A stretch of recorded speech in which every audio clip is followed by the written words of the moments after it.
Fuck you, Studio Ufotable. I was expecting greatness with the return of God Eater. The last 4 episodes we've been waiting since October for. I was not expecting a fucking feels train. You wanted to make me cry? You wanted to make your fanbase cry on the returning fucking episode?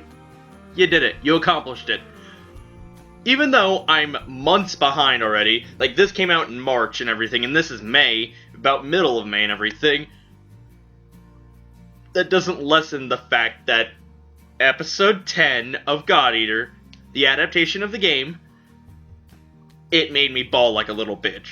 And I apologize to my subscribers if I tear up, or sniffle, or complain about bawling, because that episode, it killed me. Oh, fuck. I got run over by the feels train. I've been meaning to get back into God Eater and everything. I wanted to watch the last 4 episodes. I love this series, its animation, and even how our characters are evolving, they're growing, and we just have all this interesting stuff. It's a really good game adaptation.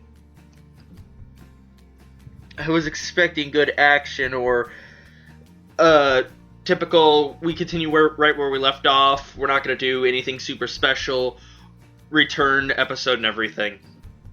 What we got was a fucking feelsy episode where it was mainly the backstory for Lenka, the main character. Don't get me wrong, I love and appreciate Studio Ufotable. It's just, this fucking episode, it killed me. I am glad, on one hand, that we had a backstory for Lenka. We actually found out his entire backstory, who his family was. Some series, you don't even know who the family is, or you'll never know who they are, who the parents are, or who, if he had any siblings or not. But God Eater actually gave us a solid backstory. It was brutal how they died. And opposite to that whole positive, we got the backstory, it was fucking feelsy. The choices they had to make in this. Sometimes in life, you're forced to make difficult choices. You have to choose between 2 things. And we complain about doing stuff like that in our life, but we rarely ever have to choose a person over another that could... We're basically choosing which one gets to live. Lenka's mother, well, his adopted mother, his fake mother, his stepmother, so to say, she was sick. And this is the first choice they made in his backstory. She was sick, and they went out to find medicine and everything. And when they got back, Lenka got sick as well. He caught whatever infection she had, or whatever sickness she had.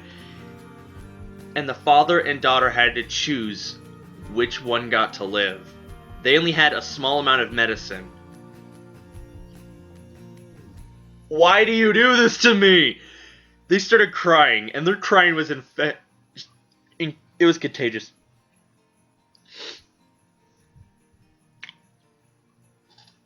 And the mother, she sits up and she goes, "Honor my last wish and let him live. Let Lenka live. Help him survive." Oh, fuck, man. This episode really returned with the feels. This is one way to return. Jesus fucking Christ. And that's not the only choice they had to make during this episode. They had to abandon their father, who was trapped under a steel beam or something, or on a collapsed building, because Lenka, this was a couple years later and everything, had gone out to get fuel for their vehicle, because they were running low on resources, and the Aragami attacked. Everything changed when the Aragami attacked. Also, I gotta point out one thing. I got Attack on Titan vibes when the father was trapped, and you have the 2 kids and everything. I know, don't kill me because I said I got Attack on Titan vibes. It just reminded me of that. But I love the cinematic and the camera motion and everything with it, so there's some positives right there. But the sad part is, they had to abandon their fucking father. Because you had the Aragami coming up. And the even, worst part was, he got devoured alive. He was trapped, his upper torso was pretty much free, but his lower torso wasn't. He got devoured alive. That is fucking brutal. I feel so bad for him. Like, and Lenka, he was doing the classic, like, looking back as it was happening and everything, while the other sibling was pulling him along, except in Attack on Titan, you had Hans carrying the butt. Whatever. It's just, that was brutal. That was brutal. And very sad as fuck. And then you have later on that the siblings are on the run. They're heading towards Fenrir. And they got the compass from Lindau, because Lindau had met both of them and saved them from origami years back when the mother was still alive and they were out searching for medicine and all that. He had saved them, brought them back, and he had given them the compass. And the compass symbolized always go the right way. It pointed them always in the right direction. It helped them find their way. And I love that symbolism. And I'm glad to know where we finally got that, like, where the compass originated from. And it's actually kind of cool that Lindau knew them and everything. But they were heading towards Fenrir because Lenka tested positive. He's not related to them. He's not related to Iroh, his older sister, the parents, and everything.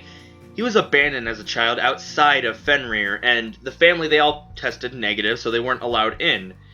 Anyone tested positive was allowed in, but I recall, don't quote me on this, it has been months and months and months, that if someone in the family tests positive, everyone else can be brought in. Isn't that what happened with Kota?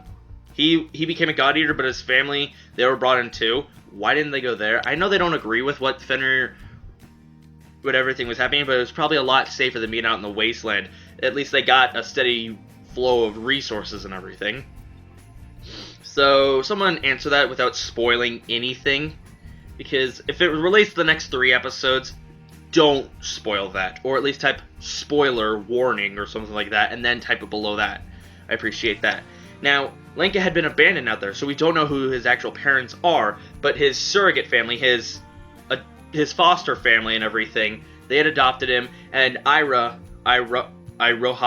the sister, the older sister, had named him after a flower that blooms in the mud, Lenka, and I love that. The origin of his name, the origin of Lenka, I love the fucking backstory.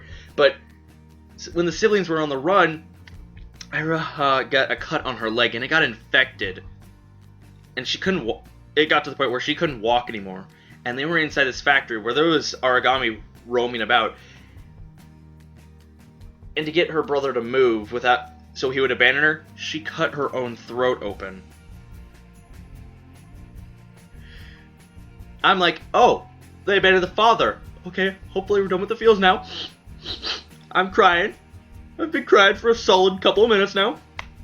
No. She cuts her own fucking throat. Lenka's forced to leave, and he's crying and everything, and he's supposed to live on. He finds out that they are his foster family, that he was adopted, that he was abandoned as a child, but that they were still technically his family.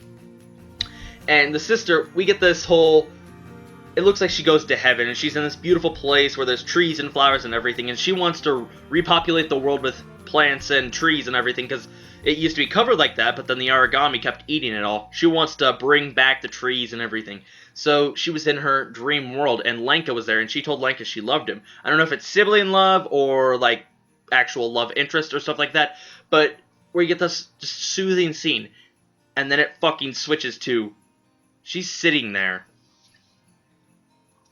tears coming out of her eyes, blood streaming from her mouth and neck, but origami are fucking, like, devouring her. And that is sad as fuck. Sorry, that was my cat. Blooper! But, that's sad as fuck.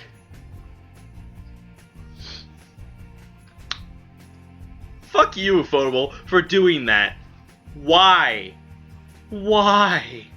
Why? I feel so bad for what happened to the entire family. Oh yeah, and on a side note, his bias, like, Lenka got his bias factor or whatever adjusted so now he can wield the new God Arc. We haven't even seen what it is. But for a returning episode, holy fuck. Let me know your thoughts in the comments below. I'm probably gonna go cry myself to sleep or something, or do another review or something before the night's over. Be sure to leave a like, comment, or subscribe. Check out the links in the description. Go and add me on Twitter and Facebook. Go check out God Eater, episode 10 through 14. Finish that off. I will be caught up. Thank you all so much for watching. This is AutoXStation here signing off. Let me know if you bawled like a bitch like I am. Thank you all so much for watching. Have a good one. Make sure to watch lots of anime and manga. Bye-bye.